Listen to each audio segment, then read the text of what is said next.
नमस्कार। आज सुनिए लियो टॉल्स्टॉय की लिखी कहानी एक चिंगारी घर को जला देती है, जिसका वर्णन मुंशी प्रेमचंद्र ने किया है। एक समय एक गांव में रहीम खां नामक एक मालदार किसान रहता था। उसके 3 पुत्र थे, सब युवक और काम करने में चतुर थे। सबसे बड़ा ब्याया हुआ था, मझला ब्याहने को था और छोटा कुंवारा था। रहीम की स्त्री और बहू चतुर और सुशील थी।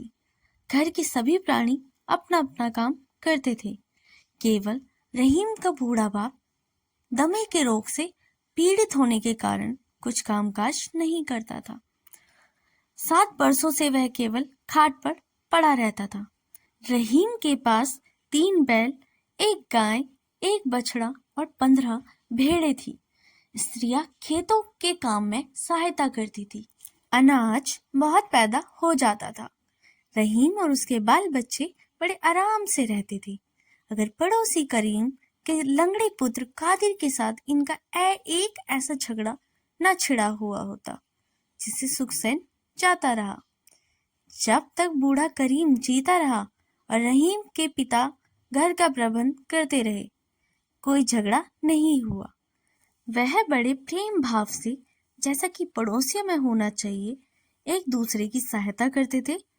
लड़कों का घरों को संभालना था कि सब कुछ बदल गया। अब सुनिए कि झगड़ा किस बात पर छिड़ा। रहीम की बहू ने कुछ मुर्गियां पाल रखी थी। एक मुर्गी नित्य पशुपाला में जाकर अंडा दिया करती थी। बहू शाम को वहां जाती और अंडा उठा लेके आती। एक दिन देवगति से वह मुर्गी बालकों से डरकर पड़ोसी के आंगन में चली गई और वहां अंडा दे आई। शाम को बहू ने पशुशाला में देखा तो वहां अंडा नहीं था। सास ने पूछा, उसे क्या मालूम था? देवर बोला कि मुर्गी पड़ोसिन के आंगन में कुड़कुड़ा रही थी, शायद वहां अंडा दे आई हो। बहू वहां पहुंचकर अंडा खोजने लगी। भीतर से कादिर की माता निकलकर पूछने लगी, बहू क्या है? बहू, मेरी मुर्गी तुम्हारे आंगन में अंडा दे गई है, उसे खोजती हूँ। तुमने देखा हो तो बता दो। कादिर की माँ ने कहा, मैंने नहीं देखा। क्या हमारी मुर्गियां अंडे नहीं देती कि हम तुम्हारे अंडे बटोरती फिरेगी? दूसरों के घर जाकर अंडे खोजने की हमारी आदत नहीं है। यह सुनकर बहू आग बबूला हो गई और लगी बकने। कादिर की माँ कुछ कम नहीं थी, एक एक बात की 100 उत्तर दिए। रहीम की स्त्री पानी लाने बाहर निकली थी। गाली गलौज का शोर सुनकर वह भी आ पहुंची। उधर से कादिर की स्त्री भी दौड़ पड़ी। यह सब की सब इकट्ठा होकर गालियां बकने लगी और लड़ने लगी। कादिर खेत से आ रहा था, वह भी आकर मिल गया। इतने में रहीम भी आ पहुंचा। पूरा महाभारत हो गया। अब दोनों गुथ गए।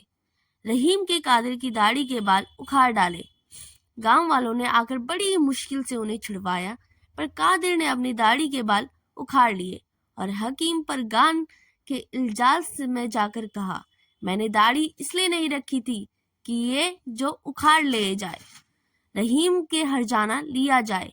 पर रहीम के बूढ़े पिता ने उसे समझाया, बेटा, ऐसे तुच्छ बातों पर लड़ाई करना मूर्खता नहीं तो क्या है? जरा सोच विचार कर तो किया करो। सारा बखेड़ा सिर्फ एक अंडे से फैला था। कौन जाने, शायद किसी बालक ने उठा लिया हो। और फिर अंडा ही तो था, और कितने का था? परमात्मा सबका पालन पोषण करता है। पड़ोसी यदि गाली भी दे दे तो ये गाली के बदले गाली देकर अपनी आत्मा को मलिन करना उचित नहीं है।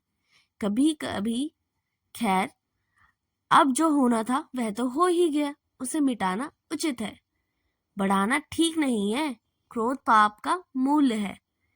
याद रखो, लड़ाई बढ़ाने में तुम्हारी ही हानि होगी।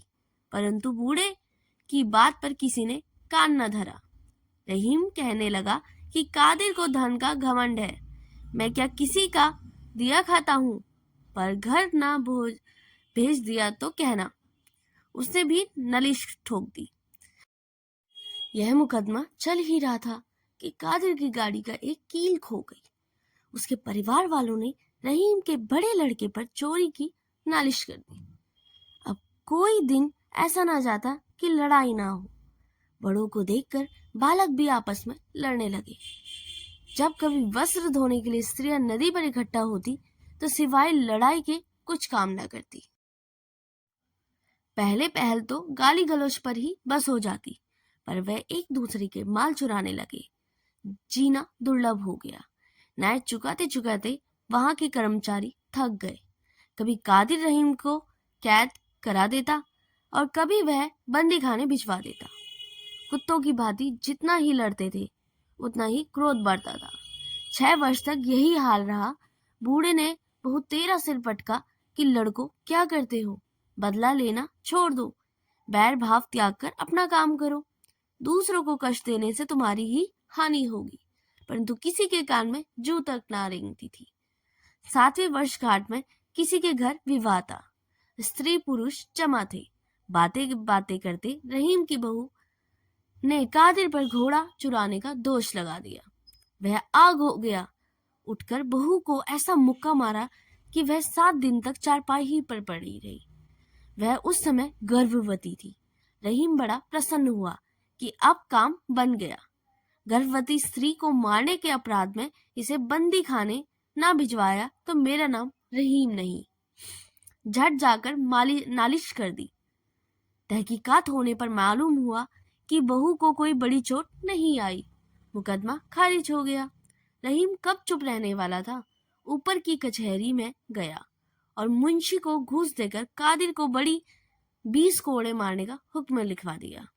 उस समय कादिर कचहरी से बाहर खड़ा था। हुक्म सुनते ही बोला, कोड़ों से मेरी पीठ तो जलेगी ही, परंतु रहीम की भस्म किए बिना नहीं छोड़ूंगा। रहीम तुरंत अदालत में गया और बोला, हुजूर, कादिर मेरा घर जलाने की धमकी देता है। कई आदमी गवाह हैं। हकीम ने कादिर को बुलवाया और पूछा कि क्या बात है। कादिर, सब झूठ, मैंने कोई धमकी नहीं दी। आप हकीम हैं, जो चाहे सो करे, पर क्या न्याय इसी को कहते हैं कि सच्चा मारा जाए और झूठा चैन से करे। कादिर की सूरत देखकर हकीम को निश्चय हो गया कि वह अवश्य रहीम को कोई न कोई कष्ट देगा। उसने कादिर को समझाते हुए कहा, देखो भाई, बुद्धि से काम लो। भला कादिर, गर्भवती स्त्री को मारना क्या ठीक है?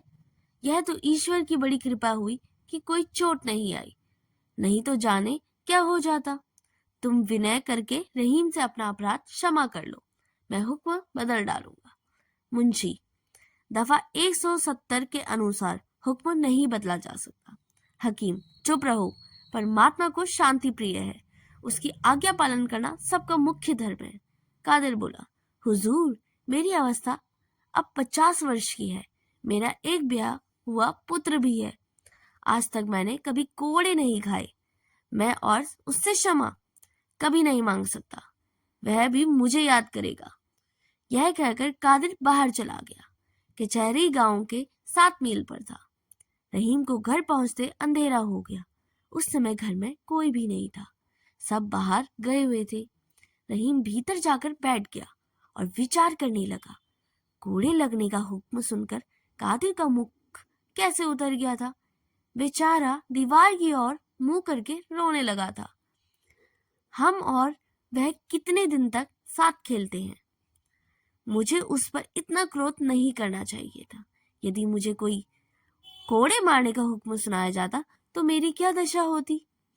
इस पर उसे कादिर पर दया आ गई। इतने में बूढ़े पिता ने आकर पूछा, कादिर को क्या दंड मिला? रहीम, 20 कोड़े। बूढ़ा, बुरा हुआ बेटा, तुम अच्छा नहीं करते। इन बातों में कादिर की उतनी ही हानि होगी जितनी तुम्हारी।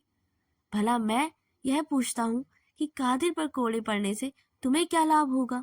रहीम, वह फिर ऐसा काम नहीं करेगा। बूढ़ा, क्यों नहीं करेगा? क्या तुमसे बढ़कर कौन सा बुरा काम किया है? रहीम, वाह वाह, क्या विचार तो करे कि उसने मुझे कितना कष्ट दिया है। स्त्री मरने से बची, अब घर जलाने की धमकी देता है, तो क्या मैं उसका जस गाऊं? बूढ़ा, बेटा, मैं घर में पड़ा रहता हूँ, कि तुम सर्वस्त्र घूमते हो, इसलिए तुम मुझे मूर्ख समझते हो। लेकिन द्रोण ने तुम्हें अंधा बना दिया है। दूसरों के दोष तुम्हारे नेत्रों के सामने हैं, अपने दोष पीठ पीछे हैं। भला मैं पूछता हूँ कि कादिर ने किया क्या? एक के करने से कभी लड़ाई नहीं हुआ करती, कभी नहीं। दो बिना लड़ाई नहीं हो सकती। यदि तुम शांत स्वभाव के होते तो लड़ाई कैसे हो जाती? भला जवाब तो दो। उसकी दाढ़ी के बाल किसने उखाड़े? उसका भूसा किसने चुराया? उसे अदालत में किसने घसीटा? 30 पर सारे दोष कादिर के माथे पर ही थोप रहे हो। तुम आप बुरे हो, बस यही सारे झगड़े की जड़ है। क्या मैंने तुम्हें यही शिक्षा दी थी? क्या तुम नहीं जानते कि मैं और कादिर के पिता कितने प्रेम भाव से रहते थे?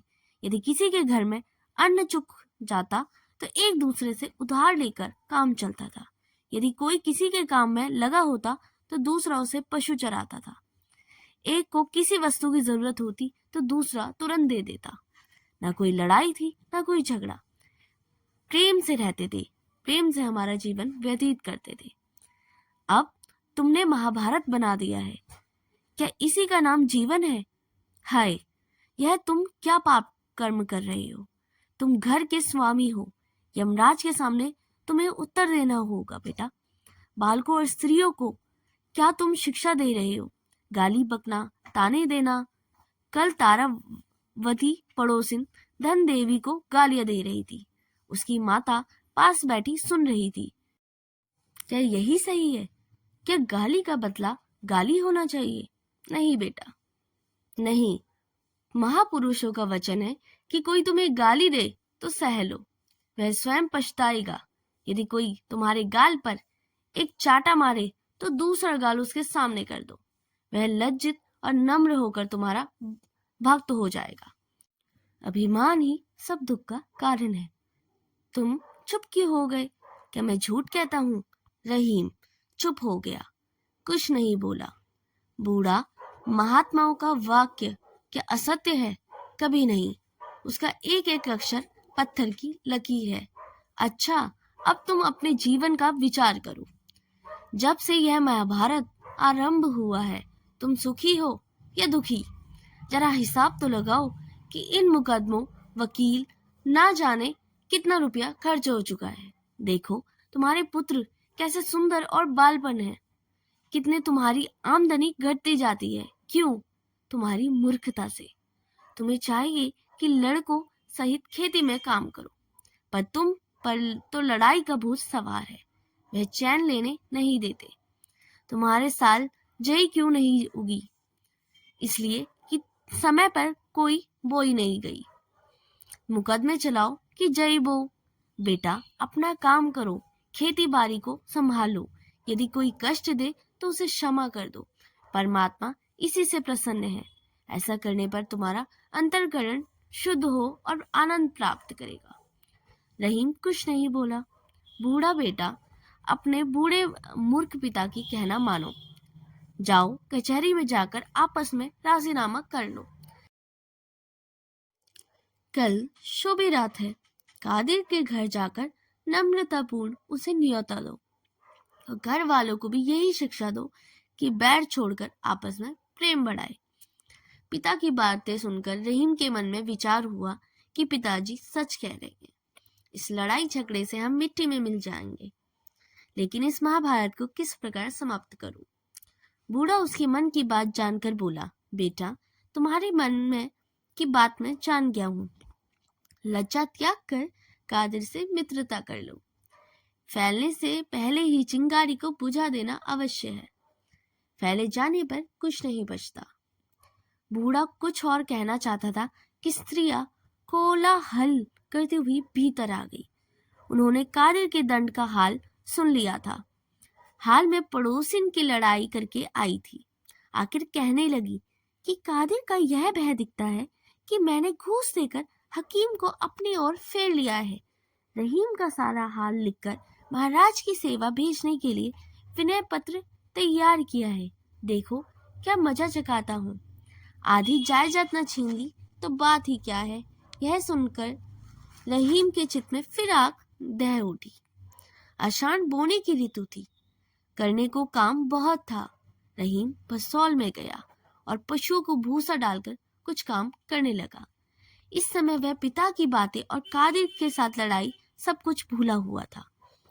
रात को घर में जाकर आराम करना ही चाहता था कि पास से शब्द सुनाई दिया, वह दुष्ट वध करने ही योग्य है, जीकर क्या बनाएगा। इन शब्दों ने रहीम को पागल कर दिया। वह चुपचाप खड़ा और कादिर को गालियां देने लगा। जब वह चुप हो गया तो घर में चला गया। भीतर जाकर देखा तो बहू बैठी ताक रही थी। स्त्री भोजन बना रही थी। बड़ा लड़का दूध गर्म कर रहा था। मझला झाड़ू लगा रहा था। छोटा भैंस चराने के लिए जाने को तैयार था। सुख की यह सामग्री थी, परंतु पड़ोसी के साथ लड़ाई का दुख सहा न जाता। वह जला भुना भीतर आया। उसके कानों में पड़ोसी के शब्द गूंज रहे थे। उसने सबसे लड़ना आरंभ किया। इतने में छोटा लड़का भैंस चराने बाहर जाने लगा। रहीम भी उसके साथ बाहर चला गया। लड़का तो चल दिया, वह अकेला ही रह गया। रहीम मन में सोचने लगा, कादिर बड़ा दुष्ट है। हवा चल रही है, ऐसा ना हो पीछे से आकर मकान में आग लगाकर भाग जाए। क्या अच्छा हो कि वह आग लगाने जाए और मैं उसे पकड़ लूं। बस फिर कभी नहीं बच सकता। अवश्य उसे बंदी खाना जाने पड़ेगा। यह विचार करके वह गली में पहुंचा। सामने उसे कोई चीज हिलती हुई दिखाई दी। पहले तो वह समझा कि कादिर है। वहां कुछ ना था। चारों ओर सन्नाटा था। थोड़ी दूर जाकर देखता है तो पशुशाला के पास एक मनुष्य जलता हुआ फूस पर फूला हाथ में लिए खड़ा था। ध्यान देने से देखा, मालूम हुआ कि कादिर है। फिर क्या था, जोर से दौड़ा और उसे जाकर पकड़ ले। नहीं, अभी वहां पहुंचने ना पाया था कि छप्पर में आग लगी। उजाला होने पर कादिर प्रत्यक्ष दिखाई देने लगा। रहीम बाज की तरह झपटा, लेकिन कादिर की उसकी आहट पाकर चंपत हो गया। रहीम उसके पीछे दौड़ा। उसे कुतरते का पल्ला हाथ में आया ही था कि वह छुड़ाकर फिर भागा। रहीम धड़ाम से पृथ्वी पर गिरा और उठाकर फिर दौड़ा। इतने में कादिर अपने घर पहुंच गया। रहीम वहां जाकर उसे पकड़ना चाहता था कि उसने ऐसा लट्ठा मारा कि रहीम चक्कर खाकर बेसुध धरती पर गिर गया। सुध आने पर उसे देखा कि कादिर वहां नहीं है। फिर कर देखता है तो पशुशाला का छप्पर चल रहा था। ज्वाला प्रचंड हो रही थी और लिपटें निकल रही थी। रहीम सिर पीटकर पुकारने लगा, भाइयों, यह क्या हो गया। हाय, मेरा सत्यानाश हो गया। चिल्लाते चिल्लाते उसका कंठ बैठ गया। वह दौड़ना चाहता था, परंतु उसकी टांगे लड़खड़ा गई। वह धम से धरती पर गिर गया। फिर उठा और घर के पास पहुंचते पहुंचते चारों ओर आग फैल गई। अब क्या बन सकता था। भय से पड़ोसी अपना हंस बहस बाहर फेंकने लगे। वायु के वेग से कादिर के घर में भी आग लगी जा रही थी। यहाँ तक कि आधा गांव जलकर राख की ढेर में हो गया। रहीम और कादिर दोनों का कुछ ना बचा। मुर्गियां, हल, गाड़ी, पशु, वस्त्र, अन्न, भूसा सभी जलकर राख हो गया। इतना अच्छा हुआ कि किसी की जान नहीं गई। आग रात भर जलती रही। वह सब कुछ उठाने भीतर गया, परंतु ज्वाला ऐसी प्रचंड दिखी कि जा ना सका। उसके कपड़े और दाढ़ी के बाल झुलस गए। प्रातःकाल गांव के चौधरी का बेटा उसके पास आया और बोला, रहीम, तुम्हारे पिता की दशा अच्छी नहीं है, वह तुम्हें बुला रहे हैं। रहीम पागल हो रहा था। बोला, कौन पिताजी? चौधरी का बेटा, तुम्हारे पिता।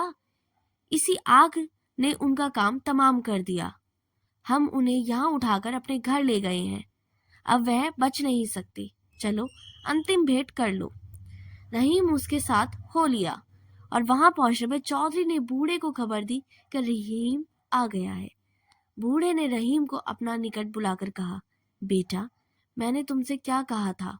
गांव किसने जलाया? रहीम, कादिर ने। मैंने आपस में छप्पर में आग लगते हुए देखा। यदि मैं उसी समय उसे पकड़ पेलूं तो पैरों तले मल देता, तो आग भी नहीं लगती। बूढ़ा रहीम से कहता है, मेरा अंतिम समय आ गया है। तुमको भी एक दिन अवश्य मरना है, पर सच बताओ कि दोष किसका है। रहीम चुप हो गया। बूढ़ा बोला, बताओ, कुछ तो बोलो, फिर यह सब किसकी करतूत है, किसका दोष है। रहीम आंखों में आंसू भरकर बोला, मेरा पिताजी, क्षमा कीजिए, मैं खुदा आप दोनों का अपराधी हूँ। बूढ़ा रहीम, हाँ पिताजी, बूढ़ा, जानते हो अब क्या करना उचित है। रहीम, मैं क्या जानूं, मेरा तो अब गांव में रहना ठीक नहीं है। बूढ़ा, यदि तू परमेश्वर की आज्ञा मानेगा तो तुझे कोई कष्ट ना होगा। देख, याद रख, अब किसी से ना कहना कि आग किसने लगाई थी। जो पुरुष किसी का दोष क्षमा करता है, परमात्मा उसके दोष को क्षमा करता है। यह कहकर खुद को याद करते हुए बूढ़े ने प्राण त्याग दिए। रहीम का क्रोध शांत हो गया। उसे किसी को ना बतलाया कि आग किसने लगाई थी। पहले पहल तो कादिर डरता रहा कि रहीम चुप रह जाने में उसका कोई भेद है, पर फिर कुछ दिनों बाद उसे विश्वास हो गया कि रहीम के चित्त में अब बैर भाव नहीं रहा। बस फिर क्या था, प्रेम में शत्रु भी मित्र हो गए। वे पास पास रहकर घर बनाकर पड़ोसियों की भांति रहने लगे। रहीम अपने पिता का उपदेश कभी ना भूलता कि फैलने से पहले ही चिंगारी को बुझा देना उचित है। अब यदि कोई कष्ट देता तो वह बदला लेने की इच्छा नहीं करता। यदि कोई उसे गाली देता तो सहन करके वह उपदेश करता कि कुवचन बोलना अच्छा नहीं है। अब घर के प्राणियों में भी वही उपदेश दिया करता। पहले की उपेक्षा अब उसका जीवन बड़ा आनंदपूर्वक कटता है। अगर आपको यह वीडियो पसंद आई हो तो सब्सक्राइब जरूर करें। तब तक के लिए धन्यवाद।